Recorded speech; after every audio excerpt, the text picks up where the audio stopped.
Okay, the understandings of this prophecy rock actually is known as life plan or path, Katsinoboti, that it does lay out of two paths that actually humanity has a choice on, either a description given for the top path referred to as the materialistic path, or the bottom one, which is the right path to follow, with certain predictions and previsions tied into it.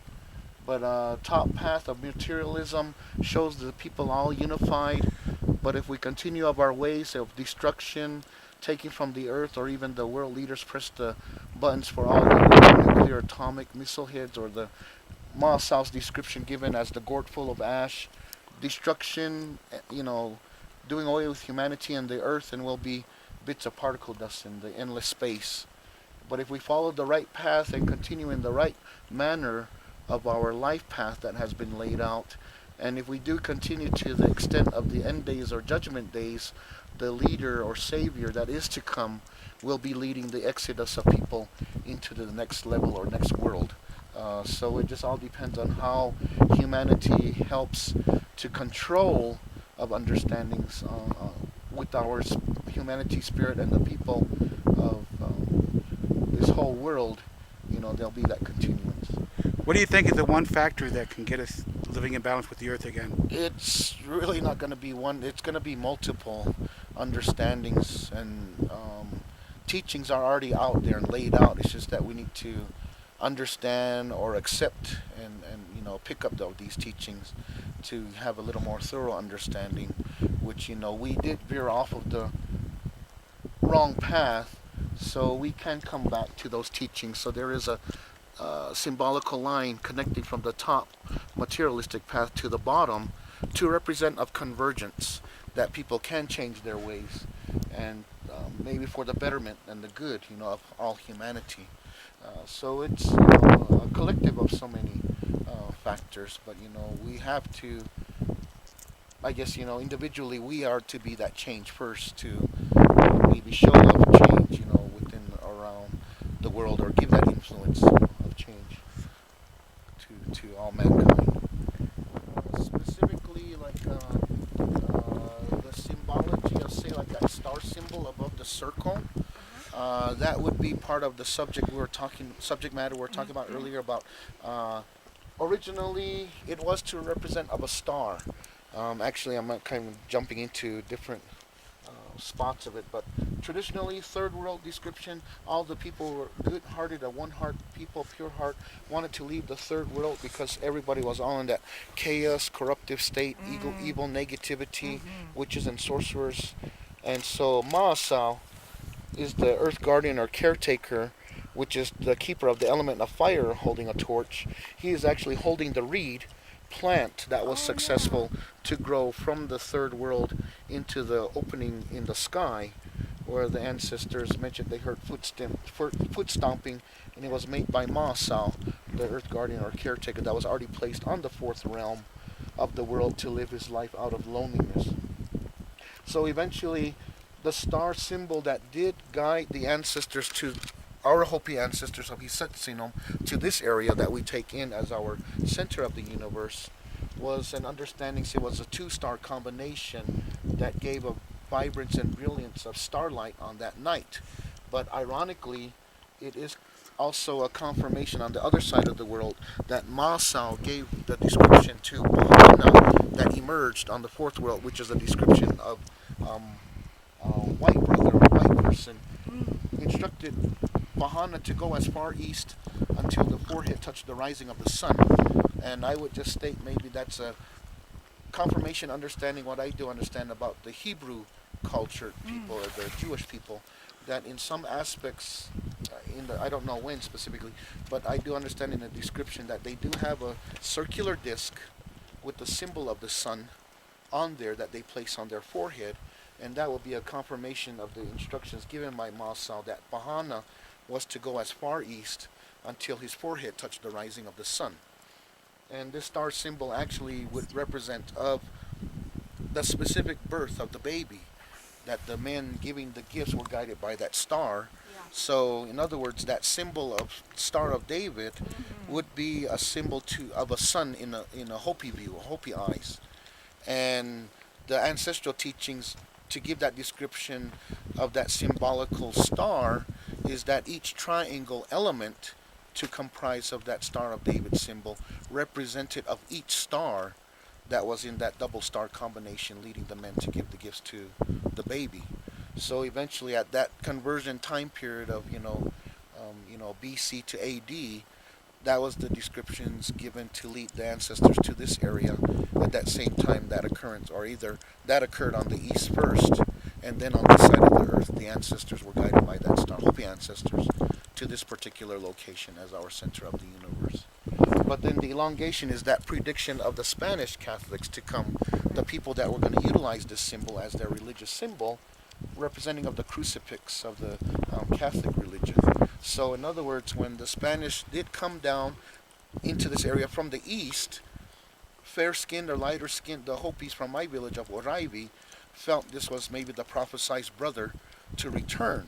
So when the Spanish were meeting the Hopi villagers down at the foot of the mesa, the Hopis laid out the welcoming cornmeal path, extended their hand out because the brother is to do a distinctive handshake with the brother, but instead the Spanish placed that gold coin in the palm of the hand, which the ancestors were dumbfounded about that, but later that was the realization that this was the item, which was the description of the yellow metal, or specifically the gold, that the Spanish were looking for, of the understandings of that descriptions given by the stories mentioned that there were 7 cities of gold, or Cibola, that they were looking for. So that was that understanding coming from the east.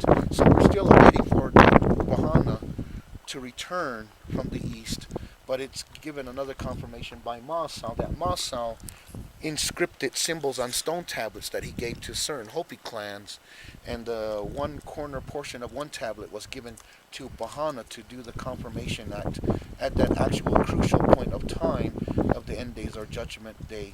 Bahana is to return, bringing back that missing corner portion. So, that would be that confirmations of that symbology of that individual, the leader, savior, elder. We don't know specifically and exactly what time date these occurrences would happen, but when it is that time, and actually again, some certain church denominations that I guide, they would just make reference to that understandings in their teachings, mentioning the return, of the Savior, or Jesus Christ to come at that time point. So there's a lot of, again, similarities and parallels, found within a lot of the different religious world cultures teachings. And then the circle represents of cycles, but how did the ancestors know and understand this land or planet, the Earth, was round? But that's what it mentioned, gave that description. But cycles again, maybe not the global warming all in the chemicals, but again the 1,000-year weather pattern of dry and drought conditions, are occurring again here in the Southwest.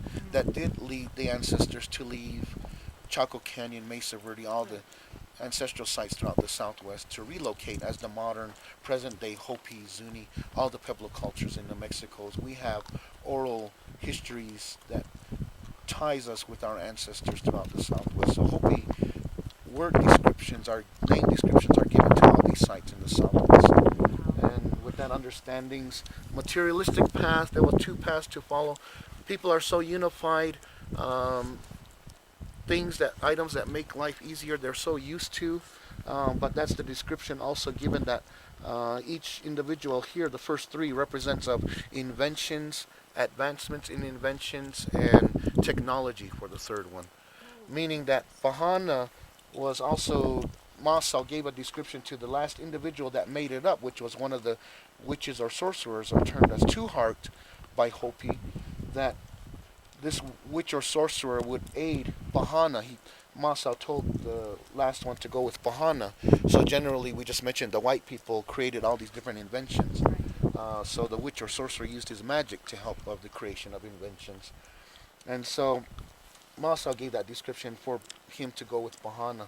But the last and 3rd individual, the head is not centered. That's the individual that's in that contemplative state. Realization that this is not the path for him, that he can convert back down to the right path And then the last third individual actually represents technology, as I mentioned. It would be a description that actually technology is currently overpowering us. This third one that's centered here. Okay, go on. That the technology is overtaking or overpowering the people. So convergence, realization, you can come back to the right path that has been laid out.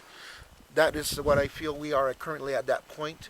People are going back to the organic foods, all the traditional ancestral teachings, healing methods, medicinal roots and plants, original teachings, how to live off the earth and the land, how to respect it, give us something back if you're taking, but corporations, companies are not following those teachings, or basically individuals want to have maybe a little bit more thorough understanding of Native American teachings or indigenous teachings to understand and interact with the earth, of how we've been doing it for all these, thousands of years.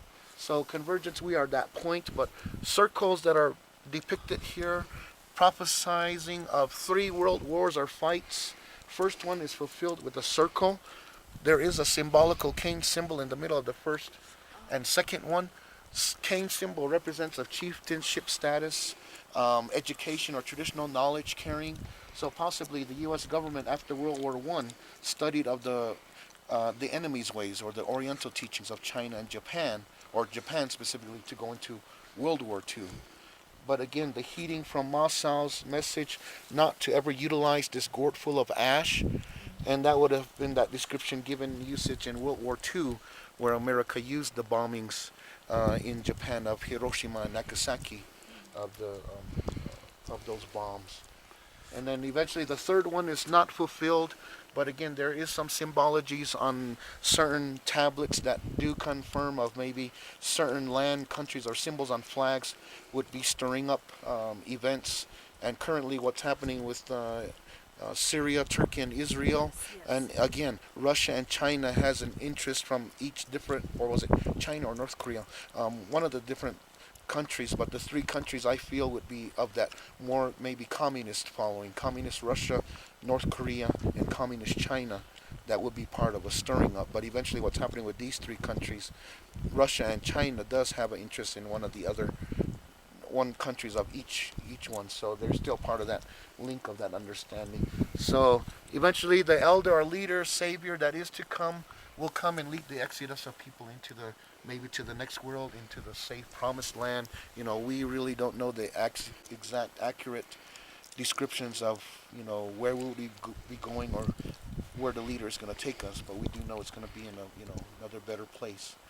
But eventually a lot of people just feel spiritually that there's already that spiritual evolving already of understandings, but other people maybe feel that there has to basically that description, to see it is to believe it. So maybe people want to see a physical occurrences, whatever. But eventually there's all kind of information out there that shares of descriptions from Hopi perspectives or prophecies about like the blue star sighting, or when different prophecies were actually fulfilled in a lot of the earlier times.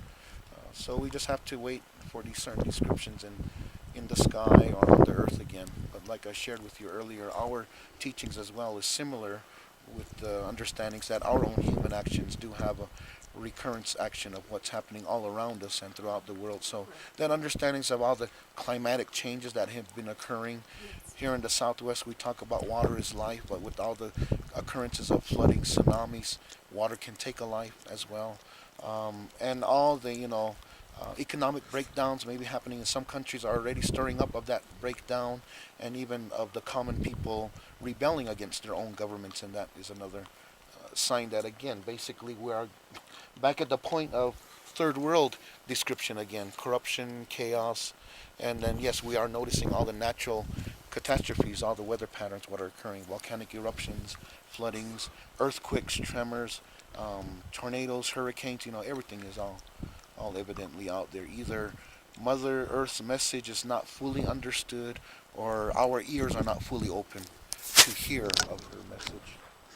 So what do you think is the general message of Pahana? I wouldn't have a very solid answer for that, but it's just all again, just starting with your individual self, or I guess that self change. In what context? Could be either of changing of your ways. Say your I don't know. It's an inclusive of a whole. Your physical body change, your spiritual change, views on life, on the earth, environment, even diet. I guess is another sense because a lot of people are going to the more organics, where maybe there's some irritations coming from pesticides, chemicals that are in different certain fruits or vegetables. But really, myself, I don't have a really solid answer for that. But it's just, I guess, that word of change and awareness, consciousness of yourself and who you are and your surroundings. What about like recycling and That that would be another way. Yes, changing. Even though, yeah, if we throw all our refuse and it's all going to a landfill, maybe if we had more of these recycling centers, yeah, I can take most of my plastic bottles to the plastic recyclers and then aluminum cans to the aluminum recycler. But yeah, that's another thing, and people are getting into that awareness of recycling. Yeah. okay? What are some of the ways that we live out of balance with the earth? It would be maybe taking of what we're not supposed to take, or not too. I mean, we're maybe taking more than we should. Um, Maybe just that our teachings of understandings is when we take of clay from the earth, we give of offerings back, but paying homage and giving thanks that the earth, Mother Earth, is supplying items to the artisans. But as a herbalist or medicinal herbalist and that as well, yes, you do have to leave up offerings when you are taking some of the medicinal plants and herbs, giving again similar aspects of respect. Is there a certain prayer or ceremony that any non-Indian can do to like pray to the earth for balance? It's just in your own way of how you have been known to do your ways of prayer instilled in yourself. If you just do it in your own ways, there's no answer to the very true or right way to do it. We have various cultures and religions. We all have our different ways and prayers and names to the higher power, creator, but it's all in the same understandings of giving thanks of creation and life, and definitely giving us strength to continue on to move forward of who we are as humans. But no culture or religion is superior over the other. We are all equal, and we all emerged at the same place in the Grand Canyon. Hopi views is all human. We are all equal. We are all one, because we all came from one emergence place. We are all in this one boat, on the path of our life path leading to that end of the road that we have that has been laid out by the Creator. We all have our life path to follow. But yes, all the information, natural occurrences, human actions, economic breakdowns, natural weather patterns, is all accumulating to an understanding that yes, we are out of balance. Do you think the cleansing is imminent? It in the past it occurs, and we've gone through it. Our ancestors still talk about it, so I guess in a way there is a time that I guess cleansing will occur, at any cycles. So I guess with the end of certain cycles, purifications or that term of cleansing will occur.